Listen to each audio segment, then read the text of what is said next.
The nonprofit MBA purpose is to provide new business insights and fresh creative ideas for executive directors and their teams that will help them improve their organization. Here is your host, Stephen Halasnik. Welcome, everyone. Hope everybody's enjoying the last couple of days of their summer. My name is Stephen Halasnik, and I'm co-founder and managing partner of Financing Solutions.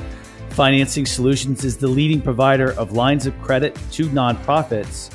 On a personal level, I have 25 years of experience in building companies, and I have the privilege to speak with nonprofit executive directors on a daily basis. If you like today's podcast, please feel free to share it with a friend. Today, I'm very excited to be speaking with Raj Thakar.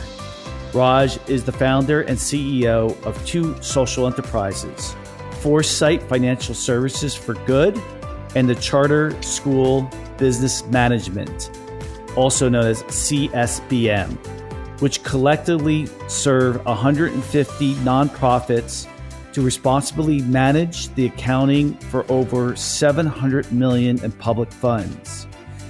Raj is considered a national expert on nonprofit and charter school finance and has trained leaders on financial best practices in 25 states. As an adjunct professor at the NYU School's Wagner School of Public Service, he teaches understanding social enterprises. Raj, welcome to today's Nonprofit MBA podcast. Thanks so much for having me, Stephen. Raj, it's great to see you. I know you just got back from Iceland on your trip. Was there one thing that kind of stood out on your trip? It was just so much natural beauty that living in New York City that we're not used to, that it was such a nice contrast of getting what felt like the polar opposite of what I'm in day to day. Yeah, I've been there too. I must say that I had a different impression. Like you go there and there's no trees anywhere, and Reykjavik is not a pretty city, and so, people who are in Iceland are going to kill me right now.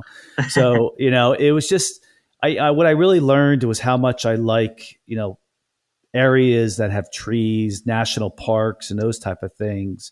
Yeah. But it is a very unique experience. I agree.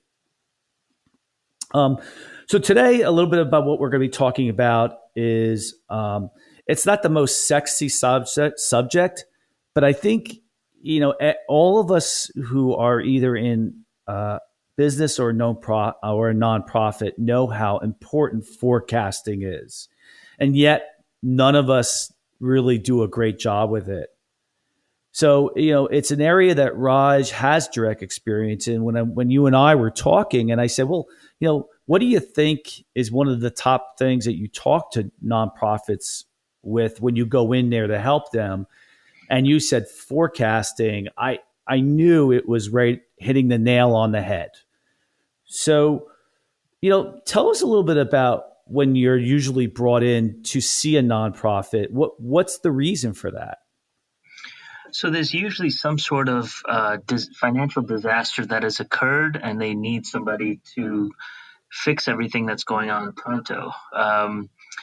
So it could be their finance person just left, or a funder has not received the reports that they were expecting, and it's put some dollars in question. Perhaps the audit went really badly. Perhaps the board of directors is not happy with the timeliness of reports or the status, or doesn't have a comfort level. There could be a number of different reasons why we're brought in. And very often, before we even get to any of the forecasting that can help prevent all sorts of disasters, there's quite a lot of other pre-work that needs to be done, so that the forecasts that we're doing, we need to know that the actuals that exist are actually legitimate. The budget that's in place is legitimate, and it just there's a whole cascading effect. So, out of the companies that you have gone into, to for whatever reason, what percentage of them have actually done forecasting? Oh, it's been a very small percentage. Maybe 10-15% of them are doing it. They're usually not proactively doing things. It's usually like, oh my God, we can't cover payroll. And we should have done some forecasting. We should have gotten ahead of this. And some other, the board that had to, kick in a few $100,000 to cover that payroll, or the emergency credit line that had to be put in place to cover that. Usually then that prompts them to say, all right, we need to get serious about getting ahead of this. So, yeah, it's a very small percentage. And then sometimes the ones that are doing it, similar to their budget, it's this pie in the sky, wishful thinking type of budget. And it's the same thing, best case scenario, forecasting. And then as soon as one or more of the revenue streams that they were expecting to collect on doesn't come through, then it blows up their whole forecasting model. So we like to just be very conservative with the cash inflows and aggressive with the cash outflows with a forecast when being done on a cash basis, as well as when being done on an accrual basis. So when you do it in both methodologies, then that's the best case scenario. You cover yourself from missing out on something, because sometimes on a cash basis, everything may look good, but then you end the year with a deficit, which signals all sorts of messages to your funders. So there's so many rabbit holes I can get down, but I'll pause there. Yeah, I know with us, with Financing Solutions, I think I mentioned this to you before. It's like 95% of our clients that we get, which are nonprofits, are coming to us because they're about to miss payroll. Mm-hmm. And what a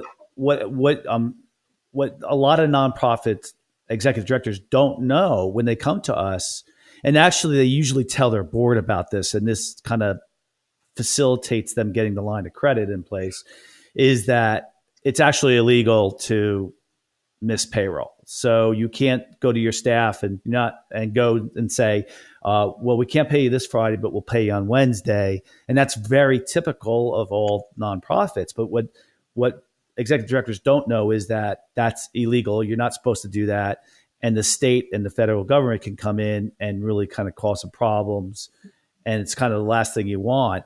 Now, with the forecasting, I would imagine that your use of your line of credit could potentially go down, which mm-hmm. is fine, or it could actually come in handy when you know you're going to have a shortfall at the last 2 months of the fiscal year. That's right. You really want to get as many of your unknowns to be known. And you're in a much better position when you can say, it's if you're a July 1 to June 30th payroll, fiscal year, and then you say, oh, in May and June of next year, we're going to have a shortfall in payroll and not be able to cover it, and know that proactively, instead of, oh no, we've got a situation on our hands. Because what if that credit line isn't in place? What if you don't have access, and then you've asked the board one too many times for that emergency loan, and they don't have access to it, and they're losing their confidence in your abilities. So to be in the power position of knowing that stuff, and this status of the numbers way in advance is so much better than day before. Oh my God, we have a problem. So do the executive directors go kicking and screaming into the idea of providing some forecasting? They tend not to, in our experience. I don't want to label every nonprofit or executive director, but they tend to be so focused on the programmatic needs, which they should, but they need to equally, in our view, see how finance really leads the way, because you have to be able to pay for all those services and products that you're offering your constituents, because finance runs through everything. They typically only take it seriously after they've been burned at least once, or after a regulatory agency, the auditors, the board, or somebody else, or even themselves, have felt the pain of the embarrassment of, oh my God, we almost went under. We could be insolvent. So unfortunately, it takes some sort of disaster for them to take it seriously. And anytime I get a chance to do my soapbox about, like, you need to get ahead of this stuff, um, it's far better. Yeah. Let's talk about scenarios that are very typical. You go in, you're brought on for, usually an emergency issue or something that's going on. You address the emergency issue, but then you kind of look under the covers and you say to them, we do you usually say, let me see your forecasts, or do you kind of assume that it's not there? Um, we usually have a thorough process to check. If this was a car, we would check under the hood, we would check the tires, we would check we would check everything, because we need to know the entire situation. So, for example, we'll read their financial policies and procedures and see if everybody in the loop is clear on who needs to do what and who's checking what. We make sure that they understand how to use their accounting system, because very often they're leveraging parts of the accounting system, but not all of it, or they're doing things outside of the accounting system in Excel. Like, it drives me crazy when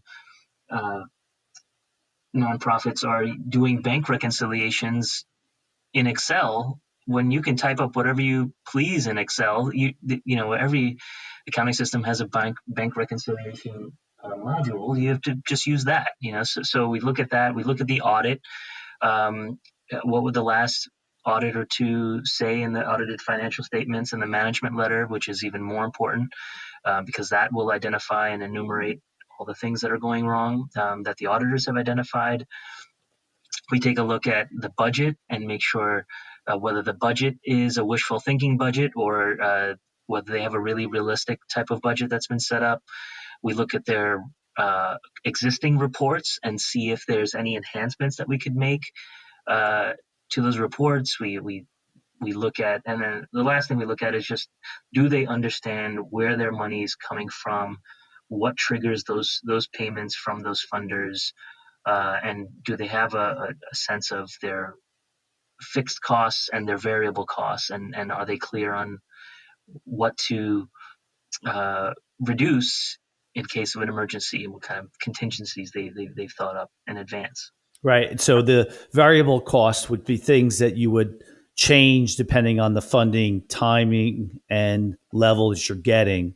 Whereas the fixed costs, such as salaries and those type of things, are things that you really can't change. That's right, unless someone's not performing and they need to fire them, or they Right. they got an additional funding stream and that's going to require the hiring of X number of more people. It's just like, what is changing from one month to the next. I would think that, like, executive directors, when you bring them in, you solve their problem, and then you start talking to them about forecasting, and maybe even when you go through the process of doing the forecasting for the inflows and outflows of money, Mm-hmm. they must be pretty happy because they feel more in control.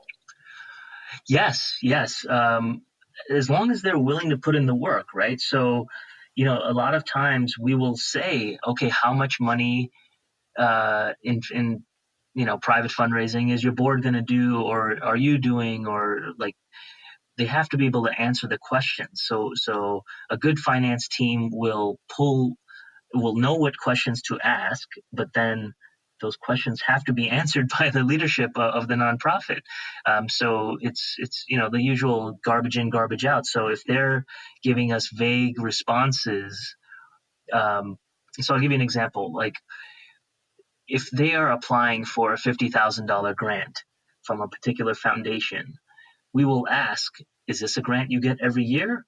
Is this something you've been applying for every year and you keep getting rejected, but you think that you're going to magically get it this year? Is this a 50-50 shot? So if it's a 50-50 shot, we'll say, okay, that 50 thousand times the 50 percentage, then we'll extrapolate $25,000 as a potential source of revenues. And for all those, we would ask them to assign percentages, because a lot of nonprofits have to fundraise. And let's get more exact, so you know what kind of pipeline exists for dollars that could come in, because a lot of times they're uncomfortable saying yes, we will get this money, or no, we will not get this money. They're always hedging their bets. So then if we're hedging, then let's assign a probability to those dollars and how much you applied for versus how much, what percentage you think you'll actually get it. And again, that's a dollar amount, but we can't say, well, it'll either be zero or it'll be $1 million. Like, no, let's get to a realistic number. Yeah. You think the size of the nonprofit matters when it comes to forecasting? Have you seen, larger nonprofits? Well, you already said that not many of them are forecasting anyway, right? Yeah, and we don't know all of them, right? There's right. So many, but so many. it just depends on the level of sophistication. So if the size, for sure, the person who's in charge, very often you have a bookkeeper type who's paying the bills, processing payroll. They're very much a processor, and to get a team or a person who's both good at the day-to-day accounting as well as the budgeting and the reporting and the forecasting, getting those two in one person sometimes is hard to do. It's kind of like, I always say, like your tech person. If you have one on-staff tech person, they're both handling the printer jams and the logins for the email, and then also setting up the network and the wireless. Like, having one person doing all those different levels, they may or may not have those skill sets. And then you may be overpaying for certain of those skill sets when they're doing more day-to-day, accounting type of work. So when you outsource this work, you typically are paying for the right level service from the right level person, and then tapping into the CFO controller type and paying for them only if and when you need them. Yep. So let's just take a step back, look at this and say, what's the first thing that you would recommend somebody who's listening to this podcast? What's the first step that you think that they need to do on their own? Yeah. So first step, I like to start big picture and then drill down. So first, I would create a fiscal calendar and lay out everything that is due by when. So for example, if you're a July 1 through June 30th fiscal year, that between July and August, you're closing your books for the prior fiscal year and you're preparing for the audit. So whichever audit firm you select, you need to know that that's when that's happening. If you're closing the books and producing reports, so for example, we do that by the 21st of each month. So get that on the calendar. If you have a specific funder that requires a mid-year report, get that on the calendar. If the budget is going to be hashed out with, the preliminary budget is done by April of each year, but then it gets passed after a number of iterations in May and June, get that going. So first step is just, let's lay out a big picture in the fiscal calendar. Yep. And then I would, just on a side note, I would probably say that you might want to put on your calendar, your own calendar, that, at this time of year, please send me a reminder that I have to update our budget. Right. So you don't do it once, you do it once and you update it every quarter. And then every year you have to come up with a new budget. Yeah, so our approach is, because we do the forecasting, we're not fans of changing the budget throughout the year, because that to me is indicative that you're not doing forecasting. You're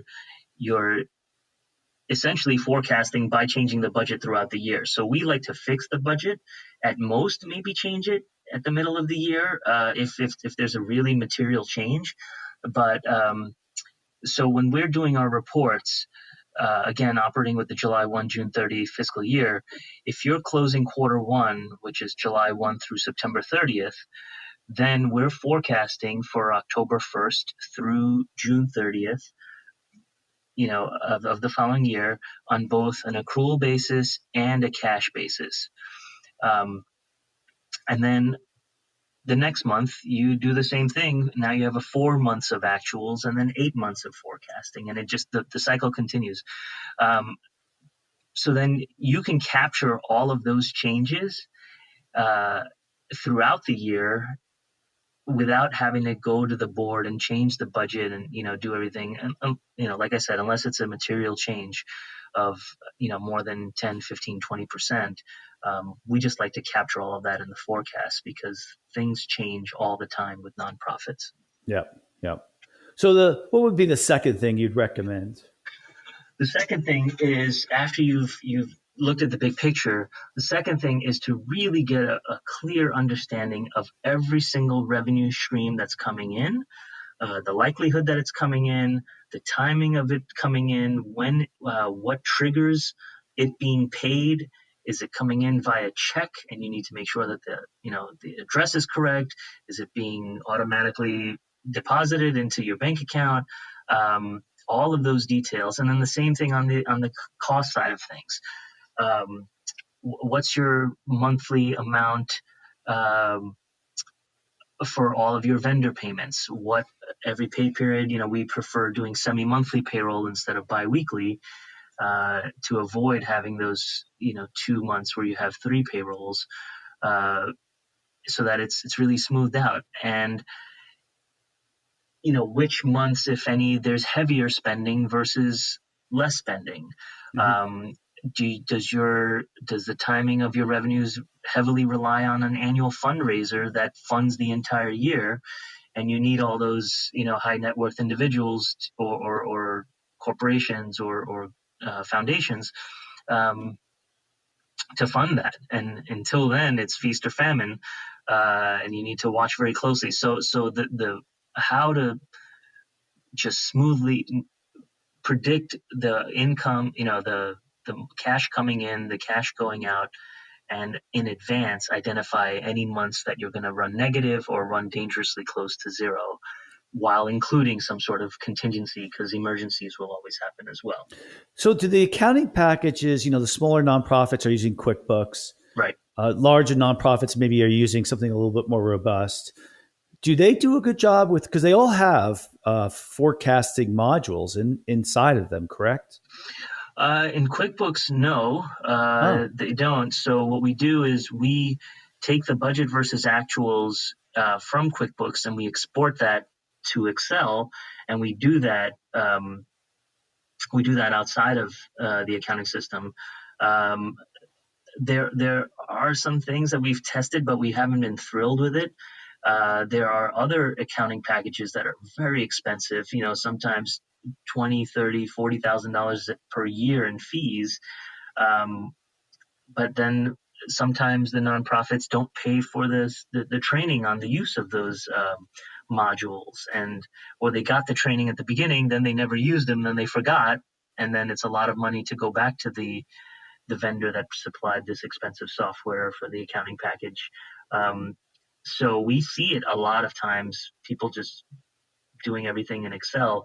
So the accounting actually must happen in the accounting system, but the forecasting often is done in Excel outside of it. Gotcha. Yeah. Now, you don't put it back into QuickBooks, that information from the Excel, do you? In other words, the budgeting part of it. The budget we put into QuickBooks, right? Oh, so you can enter that, because then it's easy for you take the annual budget, and then we like to, on an accrual basis, enter the budget over those 12 months, and you do your best you can. In some cases, you're just dividing by 12 for every month. But if like, for example, if you're a nonprofit school, that perhaps 60% of your line item for that particular expense is going to be spent in the first quarter of the year, and then every month or quarter after that, it's kind of more straight line. So you have to get really clear about and do your best, but then you can generate these budget versus actuals right out of the accounting system, and then do your forecasting in a template in Excel. Gotcha. So we have a couple minutes left. Okay. What else, Raj, would you suggest? So I would also recommend that you really get clear around your unrestricted funding sources versus your restricted funding sources, because the strings attached to those restricted funds, we see nonprofits falling down there as well. So if the restrictions, the strings attached to those restricted funds, sometimes they're time based, sometimes they're purpose based. So time is like you must use them between this date and this date, versus you can use this money towards computers but not towards staff. You can use it towards furniture but not supplies, or vice versa. So getting really clear around those restricted funds, because sometimes we see nonprofits looking like, oh, we have a lot of money sitting in the bank. And it's like, but that money's already spoken for. You haven't spent against your restricted funds. So that. And then the last thing I would add is having knowledge of what constitutes a thorough, responsible financial report and forecast. So what we're big on is, having a summary page in front that, sometimes board members couldn't be bothered with digging into all the details. So they just want to see a summary page, sometimes ratios, sometimes some charts and graphs that capture all the key financial ratios. Then the budget versus actuals with forecasts through the fiscal year end. We like to see the balance sheet. And then per restricted funding source, we want to see how much were you eligible for, how much has been spent to date, and then how much remains to be spent, because very often there's times when, oh my God, we have $100,000 that hasn't been spent yet, and we need to burn through in the next 3 weeks, and it's very sometimes hard to spend really quickly. So those are some of the ways, and we're working on a book to capture all these best practices. It's 10 best practices, and then 5 mistakes and best practices, sub best practices per chapter is what we're working on. So I hope for that to come out in the next year or so, where we can really easily explain all of this, the method to our madness. Yeah, it's great. So let's face it, it's not sexy. Forecasting's not sexy, but if you really want to eliminate the surprises, the issues maybe in regards to missing payroll or any of the other things, you got to do it. Right. And personally, so many people are living paycheck to paycheck, right? So same thing goes with your nonprofit. If you're living paycheck to paycheck, there may be some times where you have some problems and you need access to a credit line. But your best bet is to, have that crystal ball of forecasting so that you can identify these things far in advance. Yeah. It's funny, like with us, we see certain of our clients come back at the same time every year because they know that that this one time a year that they're going to have to use us. And when they come to get our line of credit, they'll even say that. They'll say, I'm going to have to use you every July, and right. It's their line of credit. They can use it whenever they want. So, so great. It's a great topic. I definitely know that a lot of nonprofits out there could benefit from this podcast. So I would like to thank Raj Thakar from FOREsight Financial Services for Good and the Charter School Business Management. If you like today's podcast, please feel free to share it with a friend. And of course, if you're looking for a line of credit for your nonprofit, you can give us a call at 862-207-4118, or you can visit our website at fscreditline.com. Again, that's creditline.com. And Raj, if anybody wants to get a hold of you, how would they do that? So the best way, one is FOREsight.nyc, FORESIGHT.nyc. They can email info@foresight.nyc, or they can call 888-710-2726. Great. Lastly, if you feel your nonprofit has a unique story relating to how your nonprofit is applying business or leadership tools, please contact me. We are always looking for speakers for our podcast. We'd love to be able to talk to you. Thank you for listening, and thank you for making the world a better place.